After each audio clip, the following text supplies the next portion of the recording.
Bonsoir et bienvenue dans le monde de demain.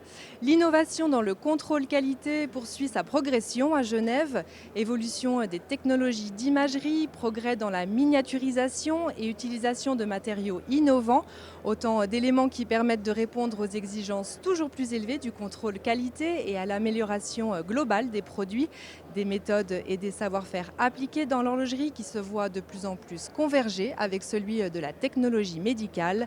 Précision et qualité sont les mots d'ordre de ces secteurs où le transfert technologique de la microtechnique vers l'industrie s'accélère. Frédéric Gouvert, bonsoir. Bonsoir Delphine. Alors vous êtes directeur général de Boucle d'Or, une entreprise leader dans la fabrication de boucles en or et de fermoirs pour la haute horlogerie.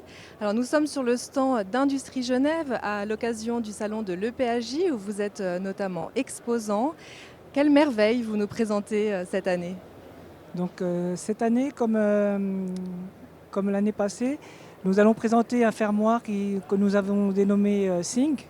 Sync comme synchronisé, où c'est un fermoir autopiloté. Je vous expliquerai le fonctionnement plus tard. Le but de la manœuvre sur ce fermoir, ça a été de se rapprocher du monde féminin. Pourquoi se rapprocher du monde féminin? Tout simplement parce qu'il y a quelques années, c'était les messieurs qui allaient acheter la montre pour madame. De nos jours, donc les dames se sont émancipées et c'est elles qui vont acheter la montre de monsieur. Et malheureusement, dans notre monde horloger, ou heureusement, je ne sais pas, les montres sont produites ou dessinées par des hommes, pour des hommes, et souvent, le fermoir est une homothétie du modèle homme pour le modèle femme. Donc, et on ne tient pas compte des caractéristiques de vous, les dames, notamment les ongles, les choses comme ça. Et il y a tout un aspect émotionnel aussi qui n'était pas toujours intégré dans les fermoirs hommes, on va dire, qui sont plus techniques. Est-ce qu'on observe une utilisation des matériaux qui soient peut-être plus résistants, plus durables? Est-ce qu'il y a une nouveauté dans ce sens? Dans le monde de Boucle d'Or, nos clients donc, étant les marques de haute horlogerie, comme on l'a précisé, les marques de haute horlogerie, pour la majorité d'entre elles, sont des marques qui sont plutôt dans la tradition. Donc qui dit tradition dit plutôt travailler avec des métaux nobles comme l'or, le palladium, le platine qui revient en force ces dernières années. Et sinon, quelques métaux beaucoup plus sportifs comme le titane, mais très rarement des métaux comme le carbone ou d'autres choses qu'on pourrait voir sur des marques plus sportives.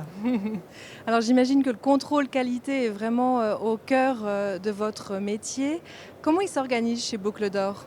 Alors la qualité dans l'horlogerie, on va dire, on peut dire que c'est le maître mot puisque ça va avec. Donc la qualité, elle est diverse. La qualité, elle peut être esthétique. C'est ce qu'on rencontre dans nos ateliers, dans les ateliers de visitage, puisque dans l'horlogerie on dit visitage, on ne dit pas contrôle esthétique. Ça peut être de la qualité dimensionnelle aussi. Donc de plus en plus, nos sous-ensembles, ce sont des sous-ensembles microtechniques et plus seulement un fermoir. Donc qui allie esthétisme et précision. Donc on est obligé de contrôler précisément toutes ces pièces. C'est la qualité émotionnelle aussi, puisque tous nos fermoirs sont contrôlés à 100%. Et quand je dis émotionnel, ça peut être le clic qu'on entend, qui est très important pour rassurer le consommateur. Et puis la qualité, c'est aussi la qualité qui ne se voit pas. C'est-à-dire qu'aujourd'hui, si on veut réaliser un beau produit, si on veut le polir correctement, il faut contrôler la matière dès son entrée, contrôler la structure métallographique, c'est-à-dire qu'on va avec des microscopes très très puissants pour regarder si la matière qu'on a reçue, elle correspond bien à celle qu'on a commandée. Alors on voit aussi beaucoup d'avancées technologiques dans le monde de la qualité, notamment avec l'optique ou encore l'intelligence artificielle. Est-ce que vous observez une évolution grâce à ces technologies ou comment elles arrivent finalement à trouver cette qualité émotionnelle? Donc c'est vrai que tout le monde parle d'intelligence artificielle. C'est les mots de ces derniers jours, intelligence artificielle. Et c'est vrai qu'aujourd'hui, l'intelligence artificielle et les nouveautés dans le monde de l'optique peuvent nous faire penser qu'à moyen terme, ce sont deux technologies qui vont nous aider dans la prise de décision. Alors je dis bien prise de décision puisque dans notre monde qui est le monde du luxe, le monde du beau, ce sont des paramètres qui sont très subjectifs. Qu'est-ce qui est beau? Qu'est-ce qui est acceptable? Qu'est-ce qui n'est pas acceptable?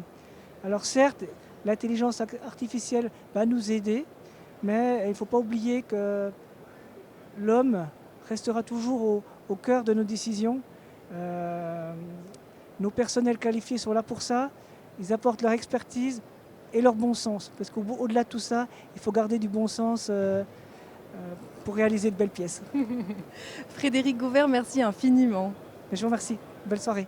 Merci à vous de nous avoir suivis et on se retrouve tout prochainement sur Les Monts Bleus.